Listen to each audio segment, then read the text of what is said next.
Donc bonjour, je m'appelle Francis Gavel, je suis journaliste et critique de cinéma. Et j'ai une émission de radio donc depuis maintenant à peu près plus d'une vingtaine d'années sur l'antenne de Radio Libertaire, un magazine culturel qui s'intéresse au cinéma, aux livres et à la musique, et qui s'intitule Longtemps je me suis couché de bonne heure.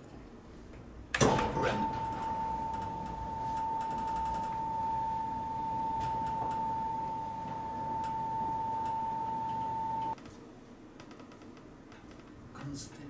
Oh, alors, si... attends. Qu'est-ce que c'est que cette version? C'est quoi cette version? Donc, rencontre du troisième type. Ah, mais c'est Star Wars, c'est un mélange en fait de Star Wars et de rencontre du troisième type. Parce que moi je suis un grand fan en fait de John Williams, ok, Star Wars, pas de problème. Mais en fait je pense que sa plus belle BO, c'est quand même Rencontre du troisième type. Enfin, c'est un délice d'orchestration. On sent les influences principalement de Stravinsky, mais aussi parfois de Ravel et de Debussy, et sur certains moments plus énergiques de compositeurs russes plus classiques. Et c'est vraiment quelque chose de totalement hallucinant, et pour moi ça reste vraiment la meilleure BO écrite par monsieur John Williams. Le classique en fait c'est ce qui a bercé mon enfance, parce que mes parents écoutaient soit du classique soit de la variété. Et quand je dis de la variété, c'était même pas forcément Brassens, Barbara, que ça pouvait être plutôt... et moi j'aimais bien, hein, Gérard Lenormand, Jodassin. Donc ça, je dirais que c'est les deux principales choses qui m'ont marqué quand j'étais petit. Et puis après, ça a mis vachement de temps. Et en fait, c'est un voyage en URSS, un voyage scolaire. Et on avait amené... Et il y avait un pote qui avait amené des disques pour les offrir, parce qu'un soir, on allait dans une famille. Et il avait un 33 tours et 3 45 tours. Donc le 33 tours c'était Magic Fly de Space, les débuts de l'électro, proto-électro. Et les 3 45 tours, il y avait Rock Collection de Laurent Voulzy, un truc que j'ai complètement oublié, et un truc que sur le coup j'ai détesté, c'était Hotel California de Eagles. J'ai détesté parce que je comprenais rien à l'anglais, et puis je trouvais que Don Henley chantait pas bien, enfin tout ça. Sauf qu'après je suis devenu un huge fan de Eagles, et que si j'ai fait un peu de musique, même en n'étant pas un grand musicien, c'est parce que j'ai écouté tout Eagles à fond, je connaissais les albums par cœur. Et puis un jour, si je prends les grands axes, c'est Peter Gabriel, d'un seul coup. Mais plus à cause de... Puisqu'on parle de BO, je détestais Peter Gabriel, c'était un peu comme Eagles. Dans un premier temps, je ne comprenais pas ce qu'il faisait. Musicalement, ça me dépassait totalement. Et en fait, c'est la BO pour La Dernière Tentation du Christ de Scorsese. Parce que d'un seul coup, effectivement, c'était tout cet apport de musique traditionnelle, de musiciens de ces musiques traditionnelles, comme Nusrat Fateh Ali Khan, que j'ai découvert à ce moment-là. Et d'un seul coup, j'ai trouvé que c'était absolument magnifique. J'avais pas vu le film dans un premier temps.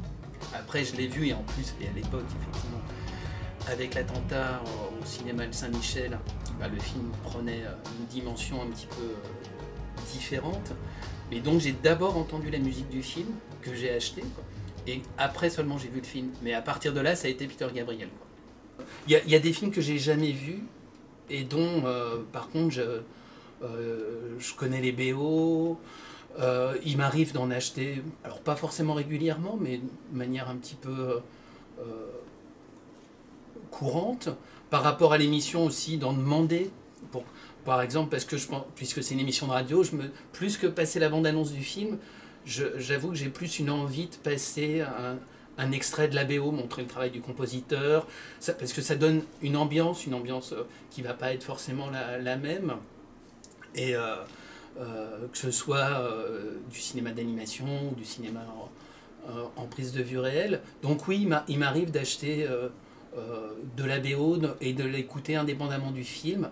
Je viens d'acheter la BO une BO écrite pour un film des années, je crois, 70 ou 60, dont j'ai plus le titre, qui est écrit donc par un musicien de jazz qui est Steve Potts. Et parce que j'adorais le titre de l'album, qui est Musique pour le film d'un ami. Et qui n'est pas le titre du film. Et en fait, quand l'album est sorti à cette époque-là, il est sorti avec ce titre-là, qui ne correspondait pas au titre du film. Aujourd'hui, essayer de faire ça, je pense que ça va être super compliqué de ne pas avoir le même titre pour le film et la sortie de la BO. Et la BO est assez étonnante parce qu'il y a plein de gens très différents, d'univers qui viennent aussi bien du funk, du jazz, que parfois du musette, puisqu'il y a par exemple il y a Joss Basselli, puis il y a des guitaristes français comme Christian Escudé ou Boulou Ferré.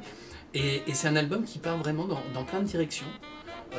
Parfois ça fait Black Exploitation, parfois ça fait effectivement totalement musette.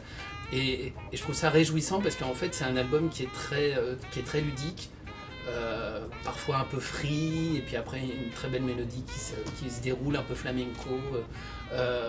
Donc oui, les BO indistinctement des films, et évidemment dans les films, c'est aussi quelque chose auquel je suis très attaché, voir comment le compositeur a travaillé par rapport au film lui-même, quoi.